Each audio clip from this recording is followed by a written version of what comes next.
Okay, so what on earth does a concert cellist have in common with a professional hockey player? It sounds like a weird comparison, right? But the answer tells us something really profound about what it even means to be the best. So today, we're going to dive into this fascinating puzzle that pits the concert hall against the hockey rink. It's a tale of two very, very different kinds of skill. So, here's the big question that gets this whole thing started. Every single year, it seems like hockey players get faster, stronger, their shots get harder, records are always falling. But in the world of classical cello, a lot of people will tell you that the absolute peak performers, the real giants of the instrument, lived and played more than half a century ago. How is that even possible? Well, it really boils down to this fundamental split, what we can call athletic evolution versus artistic lineage.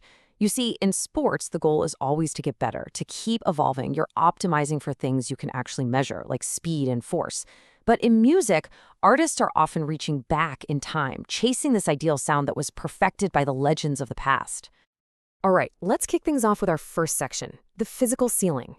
To really get the difference here, we've got to look at the hard physical limits of performance, because in this contest, the equipment and the human body itself are playing by two totally different sets of rules. I mean, just look at the gear. A modern hockey player is decked out with these ultralight carbon fiber sticks, laser-cut skates, equipment that's constantly being engineered to push the boundaries of what's possible. And the cello? Well, it's basically the same wooden box it's been since the 1700s. The technology is pretty much frozen in time. And because that instrument hasn't really changed, there's a hard physical limit to what a cellist can do. Legendary players from the 1960s, guys like Mstislav Rostropovich, they were already pushing that limit to its absolute edge. You just can't move your fingers that much faster or pull that much more sound out of that wooden box. And that idea of a peak performance brings us right to our second section, the golden age of sound. To understand why we even think of cello playing as having peaked, we need to zoom in on a very specific period in history that completely defined a generation and shaped our entire idea of greatness. So, from roughly 1950 to 1980, the world was treated to what we now call the titans of the cello. We're talking about figures like Pablo Casals, who basically reinvented cello technique for the modern era, the absolute powerhouse Mstislav Rostropovich, and the incredibly precise Yara Starker. These players didn't just play the music. For all of us who came after, they defined it. What's really wild is that back then, where you were from literally shaped how you sounded. You could hear a distinct Russian sound or a French school of playing. These were unique, regional voices, each with its own personality. Today, well, thanks to the internet, YouTube, and super standardized conservatory training, the style is much more international. It's technically flawless, yeah, but some would argue it's become a bit homogenized. And this is where it gets really interesting. This is the paradox at the heart of it all. While those old masters had these massive, unforgettable musical personalities, the average professional cellist playing today is, technically, way better. Just look at this comparison. The modern era wins, hands down, on near-perfect consistency. But the incredible individualism of the past, that's been replaced by a more science-based uniform style. The technical floor for absolutely everyone has been raised like crazy. Okay, time for section 3. And this is the fun part, the head-to-head matchups.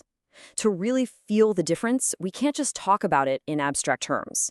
We've got to put the legends in a direct showdown with today's modern masters. So let's get to the duels. All right, for our first duel, we're talking pure, raw power and emotional force. And for that, we're turning to one of the most demanding pieces in the entire repertoire, the Dvorak Cello Concerto.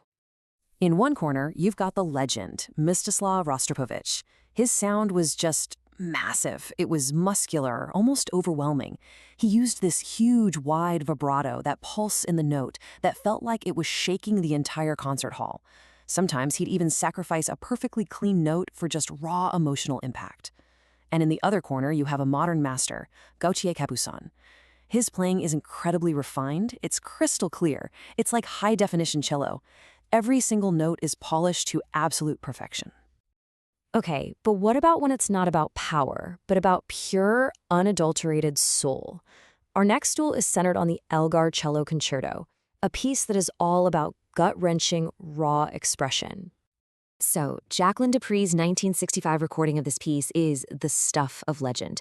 She played with this fierce, almost life or death intensity, attacking the strings with an aggression that was just shocking for its time. Now, contrast that with Shiku Kane-Mason's incredible recent performance. It's beautiful, it's lyrical, it's nimble. He brings a delicate, almost modern kind of sensitivity to the piece.